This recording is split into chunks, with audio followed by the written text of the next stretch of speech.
Di dalam tubuh manusia terdapat sistem koordinasi yang meliputi sistem saraf, sistem indera, dan sistem hormon.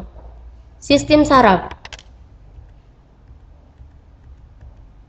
Standar kompetensi memahami berbagai sistem dalam kehidupan manusia. Kompetensi dasar mendeskripsikan sistem koordinasi dan alat indera pada manusia dan hubungannya dengan kesehatan. Indikator mengidentifikasi struktur, fungsi, dan proses sistem koordinasi pada manusia. Mengkaitkan struktur, fungsi, dan proses sistem koordinasi pada manusia. Menjelaskan struktur, fungsi, dan proses sistem koordinasi pada manusia. Dalam sistem saraf, kita mengenal beberapa istilah.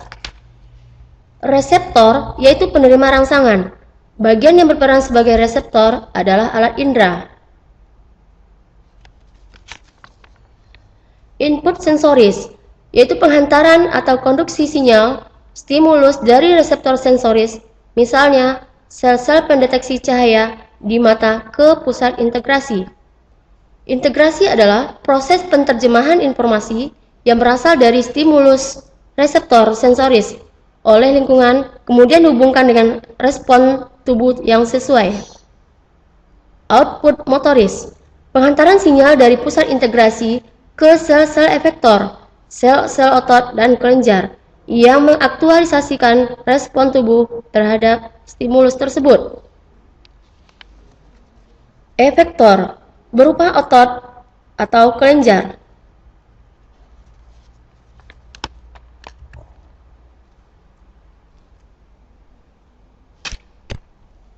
Bagian-bagian sel saraf yang disebut dengan neuron.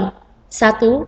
Dendrit, berupa serabut pendek sitoplasma pada badan sel yang bercabang-cabang, berfungsi menerima dan menghantarkan rangsangan dari luar ke badan sel saraf. 2. Neurit atau akson, merupakan serabut panjang dari sitoplasma, berfungsi menghantarkan rangsangan dari badan sel saraf satu ke sel saraf lain. 4.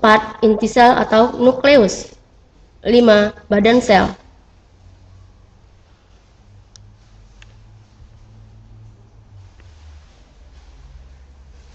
Berdasarkan fungsinya, neuron dibedakan menjadi 3. 1. Neuron sensorik, berfungsi menghantarkan rangsang atau impuls dari indera ke saraf pusat atau otak dan sumsum tulang belakang.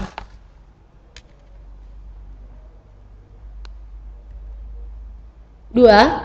Neuron motorik, berfungsi menghantarkan rangsang atau impuls dari saraf pusat otak atau sumsum tulang belakang ke otot atau kelenjar.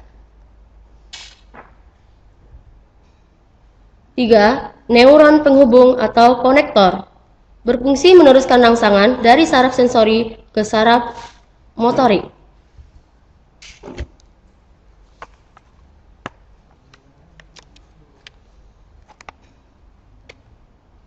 Pembagian neuron berdasarkan struktur. Ada 3 macam. 1. Neuron unipolar, yaitu memiliki 1 akson yang bercabang. 2. Neuron bipolar, memiliki 1 akson dan 1 dendrit.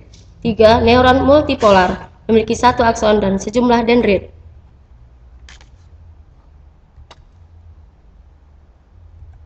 Sistem saraf pada manusia dibagi menjadi 2. Pertama, sistem saraf pusat.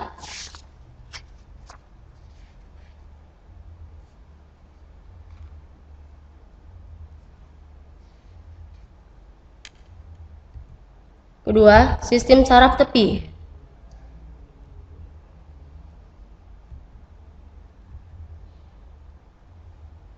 Sistem saraf pusat dibagi menjadi 2, otak dan sumsum tulang belakang.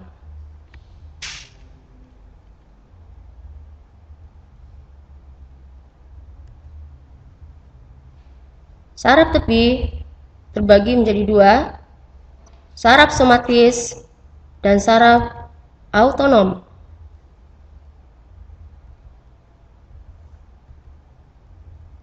Otak dibedakan menjadi 3 macam. 1. Cerebrum atau otak besar. 2. Cerebellum atau otak kecil. 3. Medulla oblongata atau sumsum lanjutan. Saraf somatis terbagi menjadi saraf kranial dan saraf spinal.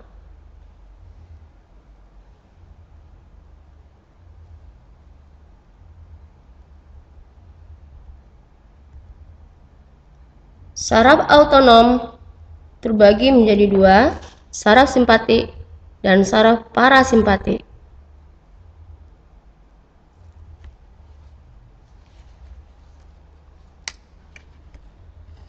Otak besar atau cerebellum memiliki permukaan yang berlipat-lipat. Otak besar merupakan pusat pengaturan ingatan, kecerdasan, kesadaran, dan keinginan.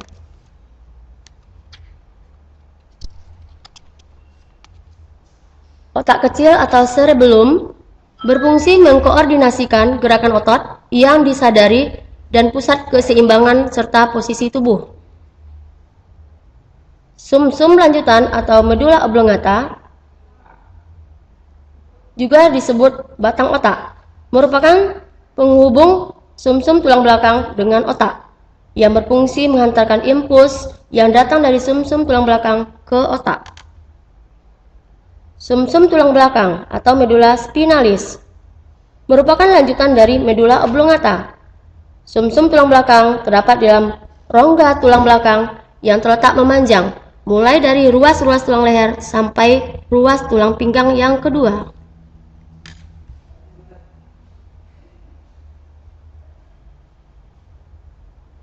Perbandingan otak pada beberapa jenis vertebrata.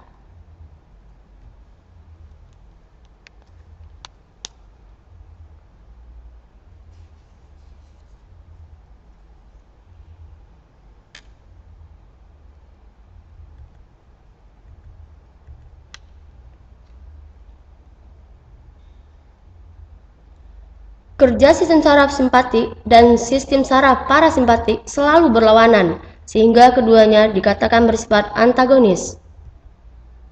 Misalnya, bila saraf parasimpatik mengecilkan pupil, maka simpatik memperbesar pupil.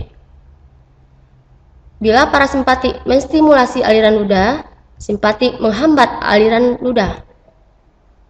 Parasimpatik memperlambat denyut jantung, simpatik mempercepat denyut jantung. Parasimpatik membesarkan bronkus, simpatik mengecilkan bronkus.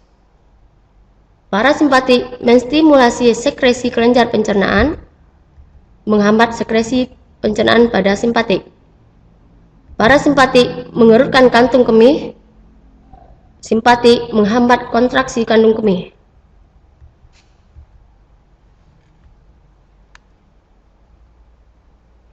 Terjadinya gerak. Gerak dibedakan menjadi dua. Pertama, gerak biasa. Contoh gerak biasa. Bila kita ingin menangkap bola yang datang ke arah kita, bola yang datang merupakan rangsangan yang diterima oleh indera penglihatan, yaitu mata. Rangsangan tersebut akan diteruskan ke neuron sensorik atau sel saraf sensorik, ke otak.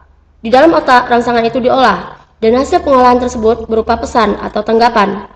Selanjutnya, pesan segera diteruskan oleh neuron motorik sebagai perintah yang harus dilaksanakan oleh efektor atau otot. Otot yang menerima pesan tersebut akan memberikan tanggapan berupa gerak, yang dalam contoh ini kita menangkap bola. Jadi, jelaslah bahwa saat kita melakukan gerak menangkap bola, kita sadari. 2. Gerak refleks. Contoh gerak refleks: bila telapak tangan kita terkena benda yang tajam secara tidak sengaja, secara refleks atau tiba-tiba, kita akan menarik tangan kita dari benda tersebut. Timbulnya gerakan secara refleks tersebut merupakan reaksi cepat yang tidak disadari terhadap rangsangan. Mekanisme gerak refleks tersebut adalah bahwa rangsangan atau impuls berupa rasa sakit yang diterima oleh indera peraba, yaitu telapak tangan. Rangsangan akan diteruskan ke neuron sensorik, dan neuron sensorik rangsangan segera diteruskan ke neuron asosiasi atau neuron konektor di sumsum tulang belakang, dan tanpa diolah dalam otak, tanggapan langsung dikirim ke neuron motorik. Selanjutnya, dari neuron motorik, impuls segera disampaikan ke efektor, yaitu otot. Dalam contoh gerak refleks ini, otot memberikan tanggapan dengan menarik tangan kita dari benda tajam tersebut. Jadi, pada gerak refleks, Impuls melalui jalan pendek atau jalan pintas.